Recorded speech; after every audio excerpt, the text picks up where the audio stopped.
Hello friends, welcome to my YouTube channel. प्यारे बच्चों, आज के इस वीडियो में आप सभी लोगों को क्लास 12 फिजिक्स 2025 क्या प्यारे बच्चों क्लास 12 2025 फिजिक्स के मात्र ये 50 टॉपिक आप पढ़ लीजिए।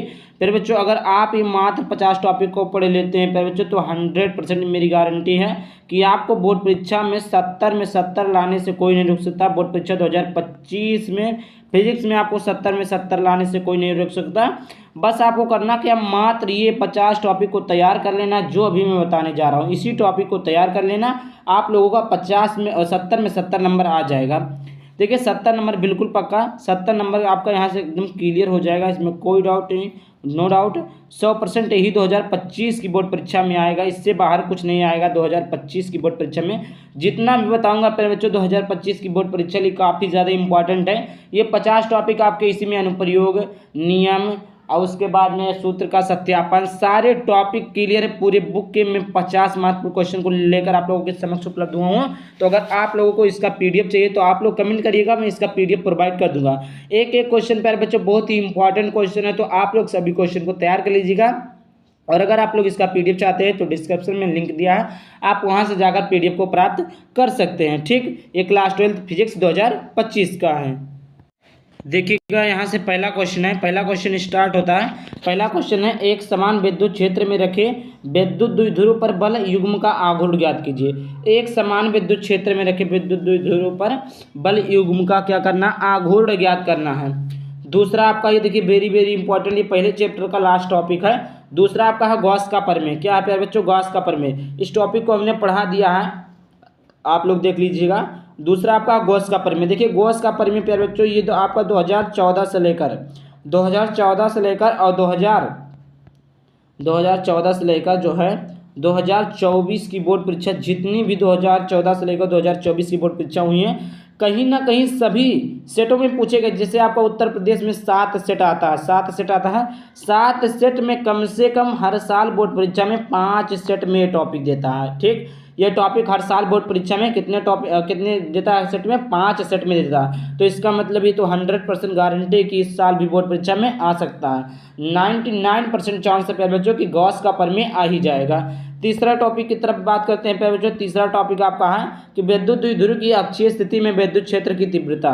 देखिए सबसे पहले दो स्थिति रहती है, एक अक्षीय स्थिति रहती है, एक क्या रहती है, निरक्षीय स्थिति रहती है। निरक्षीय स्थिति इस प्रकार, अक्षीय स्थिति इस प्रकार। तो आपको अक्षीय स्थिति का जो होता है P/2P/r³ होता है, और जो है निरक्षीय स्थिति का होता है P/r³ होता है। तो आप लोग इसी को भी पढ़ लीजिएगा कि विद्युत द्विध्रुव के कारण अक्षीय स्थिति पर विद्युत क्षेत्र की तीव्रता क्या होगी, अब विद्युत द्विध्रुव के कारण निरक्षीय स्थिति पर विद्युत क्षेत्र की तीव्रता क्या होगी। अक्षीय और निरक्षीय दोनों को याद कर लीजिएगा। जैसे यहाँ पर देखिए दिया हुआ निरक्षीय या अनुप्रस्थ स्थिति पर विद्युत क्षेत्र की तीव्रता। देखिए मैंने बोला ना था कि अक्षीय स्थिति पर पूछ लेता है और निरक्षीय स्थिति की तीव्रता भी आप सभी लोगों से पूछ लेता है। ये रहा आपका 4 क्वेश्चन।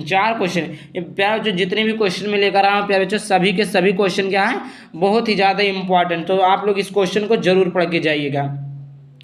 पांचवा क्वेश्चन आपका प्यारे बच्चों, पांचवें क्वेश्चन की तरफ बढ़ते हैं। पांचवा क्वेश्चन है, अनंत विस्तार की समतल आवेशित आचालक प्लेट के कारण विद्युत क्षेत्र की तीव्रता संभावित पृष्ठ, क्या करना है, संभावित पृष्ठ कि अनंत विस्तार की समतल आवेशित आचालक प्लेट के कारण विद्युत क्षेत्र की तीव्रता ज्ञात करनी है। और समविभव पृष्ठ ज्ञात करना। क्या ज्ञात करना प्यारे बच्चों, समविभव पृष्ठ।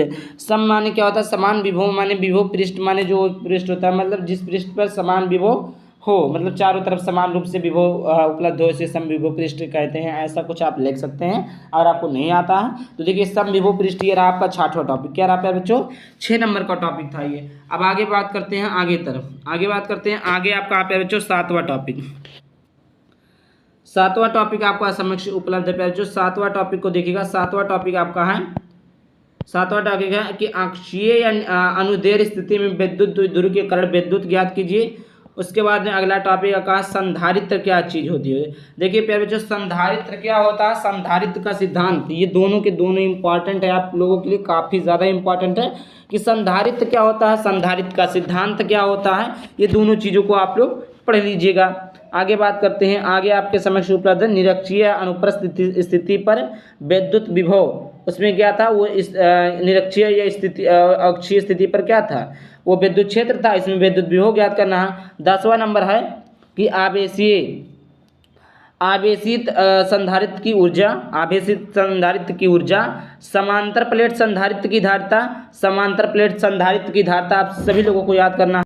तो आपको समांतर प्लेट संधारित्र की धारिता याद करनी है। देखिए समांतर संधारित्र प्लेट की धारिता जो होती है वो होता है आप सभी लोगों का सी बराबर क्या होता है, सी बराबर होता है के A epsilon not upon D होता है। ये चीज़ें होता है समांतर प्लेट संधारित्र की धारिता। और देखिए के को निर्वात या वायु के लिए जो के का मान होगा निर्वात या वायु के लिए तो यहाँ से क्या होगा कि आपका जो है एक के हट जाएगा, तो सी बराबर हो जाएगा A epsilon not upon D farad. इसका मात्रा क्या होता है फैराड।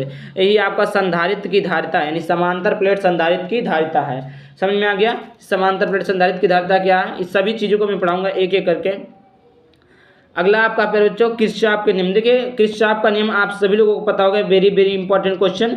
ये किरचॉफ का नियम भी हर साल बोर्ड परीक्षा 2025 में भी देखने को मिलेगा, हर साल बोर्ड परीक्षा में आता ही रहता है, इसमें कोई दिक्कत वाली बात नहीं है। ये हर साल आपका बोर्ड परीक्षा में किरचॉफ का नियम पूछेगा और हर साल पूछता भी आ रहा है किरचॉफ का नियम। तो किरचॉफ का नियम कम से कम 3 से 4 नंबर का पूछेगा।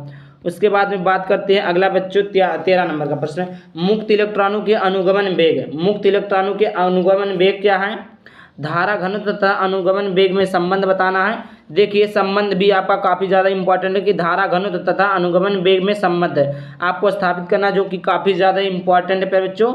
अगला आपका 15 नंबर का क्वेश्चन है कि किरचॉफ के नियम को तैयार करना है, जो कि अभी मैंने बता दिया है, दोबारा हो गया है।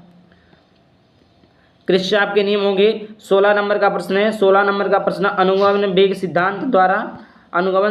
सिद्धांत द्वारा ओम के नियम का निगमन ज्ञात कीजिए। अगला आपका यहाँ पर है प्यारे बच्चों बायो तथा सेवार्ट का नियम। क्या है प्यारे बच्चों, बायो तथा सेवार्ट का नियम, वृत्ताकार धारावाही लूप या कुंडली के केंद्र पर उत्पन्न चुंबकीय क्षेत्र ज्ञात करना है। क्या आप लोगों ने क्या क्या समझा, यहाँ पर देखिएगा कि किरचॉफ के नियम हो गए, अनुगमन वेग स्थिरांक तथा ओम के नियम का निगमन हो गया। देखिए ओम का नियम भी इम्पॉर्टेंट है, ओम के नियम का निगमन भी काफ़ी ज़्यादा इम्पॉर्टेंट है।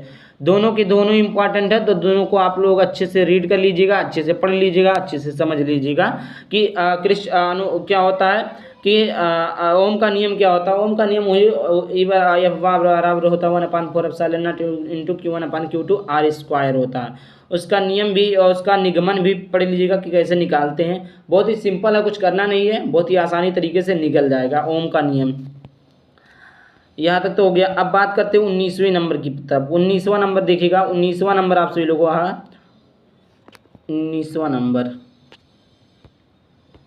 19वां नंबर का पहला है 19वां नंबर है कि एम्पियर का परिपथीय नियम क्या होगा।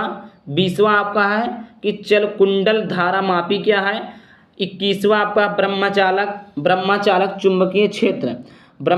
चुंबकीय क्षेत्र में स्थित आयताकार धारा लूप पर क्रियारत बल आघूर्ण बताइए। समझ में आ गया प्यारे बच्चों, ये आपका है। उसके बाद में अगला आपका है विद्युत चुंबकीय प्रेरण। वेरी वेरी इंपॉर्टेंट क्वेश्चन ये भी है कि जो विद्युत चुंबकीय प्रेरण काफ़ी ज़्यादा इंपॉर्टेंट है, हर साल बोर्ड परीक्षा में पूछा जाता है। समझ में आ गया, ये आपका विद्युत चुंबकीय प्रेरण जो हर साल की बोर्ड परीक्षा में आपका पूछा जाता है कि विद्युत चुंबकीय प्रेरण क्या होता है, इसका निगमन क्या है, सारी चीज़ें पूछता है, तो आप लोग पढ़ लीजिएगा। आगे बात करते हैं फिर बच्चों 23वां नंबर प्रश्न है कि विद्युत चुंबकीय प्रेरण के फैराडे के नियम को बताइए। 24वां नंबर का प्रश्न बच्चों 24वां आपका है कि स्वप्रेरण तथा अन्योन्य प्रेरण में अंतर क्या होगा। स्वप्रेरण तथा अन्योन्य प्रेरण में अंतर बताना है आप लोगों को। 25वां नंबर का प्रश्न आपके बच्चों श्रेणी अनुनादी परिपथ ज्ञात कीजिए या बताइए। 26वां है ट्रांसफार्मर का सिद्धांत क्या है। 27वां है विद्युत चुंबकीय तरंग क्या है। 28वां है मैक्सवेल का विद्युत चुंबकीय तरंग सिद्धांत। 29वां एम्पियर का नियम और 30वां है प्रिज्म के अपवर्तन के लिए सूत्र। अब देखिए यहाँ से जो स्टार्ट हो गई ये आपका केमिस्ट्री सेकंड के पार्ट का स्टार्टिंग है। देखिए इसमें से ज़्यादा इंपॉर्टेंट क्या है, ट्रांसफार्मर का सिद्धांत है, विद्युत चुंबकीय तरंग है, मैक्सवेल का विद्युत चुंबकीय तरंग सिद्धांत है, एम्पियर का नियम है और प्रिज्म के अपवर्तन के लिए सूत्र है। प्रिज्म के अपवर्तन के लिए क्या है बच्चों? सूत्र है। प्रिज्म के लिए अपवर्तन का सूत्र क्या होता है पतले प्रिज्म के लिए? तो ये होता है डेल एम। क्या होता है? ये होता है डेल एम बराबर, ये पतले प्रिज्म के लिए है n-1 अपान ये होता है सूत्र। क्या? पतले प्रिज्म यानी प्रिज्म के अपवर्तन का सूत्र। या एक होता है n बराबर sine A plus del M upon 2 sine A by 2, ये भी होता है, इससे भी आप निकाल सकते हैं डेल एम का मान। 31वां नंबर का प्रश्न प्यारे बच्चों, 31वां नंबर का प्रश्न आप सभी लोगों को पूछता है। 31वां नंबर का प्रश्न है कि गोलीय उत्तल अथवा अवतल पृष्ठ का अपवर्तन का सूत्र है। गोलीय उत्तल अथवा पृष्ठ पर अपवर्तन का सूत्र आप सभी लोगों को ज्ञात करना है, जो कि बोर्ड परीक्षा की दृष्टि से काफ़ी ज़्यादा इंपॉर्टेंट ये 2025 की बोर्ड परीक्षा में आएगा ही आएगा। जितने भी क्वेश्चन बता रहा हूँ प्यारे बच्चों, सभी के सभी क्वेश्चन बहुत ही ज़्यादा इंपॉर्टेंट, इतना जान लीजिएगा। अगर आप इसको तैयार कर लेते हैं प्यारे बच्चों, तो सच में आपका जान लीजिएगा कि 100 में 100% यानी आने के चांसेस हैं। 32वां नंबर है संपर्क में रखे लेंसों की संयुक्त फोकस दूरी। तो संपर्क में रखे लेंसों की फोकस दूरी क्या होता है? 1/f बराबर 1/f बराबर क्या होता है? 1/f1 प्लस 1/f2 होता है। ये संयुक्त लेंस की फोकस दूरी है। खगोलीय दूरदर्शी प्यारे बच्चों वेरी इंपॉर्टेंट। और देखिए हाइगेंस का तरंग सिद्धांत है। हाइगेंस का तरंग सिद्धांत भी आप लोगों के लिए काफ़ी ज़्यादा इंपॉर्टेंट है। 36वां नंबर का प्रश्न है प्रकाश के व्यक्तीकरण के लिए आवश्यक शर्तें। प्रकाश के व्यक्तीकरण के लिए आवश्यक शर्तें क्या हैं? ये चीज़ें आपको लिखनी है। उसके बाद में आगे देखिए 37वां नंबर प्रश्न है। 37वां नंबर का प्रश्न है कि यंग द्विझर्री प्रयोग में पर्याप्त दीप्त तथा अदीप्त फ्रिंजों की चौड़ाई के लिए व्यंजक। 38वां नंबर का प्रश्न है एक पतली झर्री द्वारा अकरणीय प्रकाश के लिए विवर्तन प्रतिरूप प्राप्त करने का आरेख बनाइए तथा केंद्रीय उच्चड़ी की कोणीय चौड़ाई का सूत्र ज्ञात कीजिए। प्यारे बच्चों, ये आपको समझ में आ गया होगा।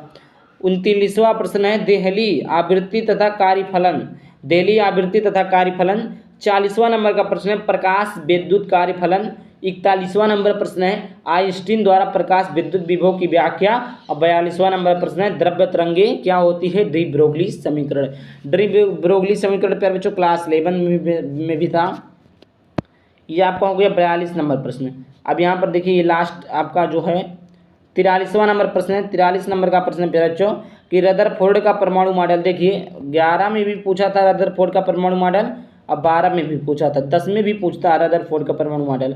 और ये परमाणु का बोहर मॉडल यानी बोहर का परमाणु मॉडल भी पूछा है। समस्थानिक, सौर ऊर्जा का स्रोत, द्रव्यमान क्षति, नाभिकीय विखंडन।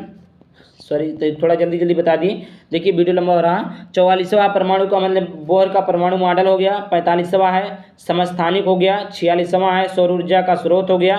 47वां हो गया द्रव्यमान क्षति हो गया। 48वां हो गया नाभिकीय विखंडन हो गया।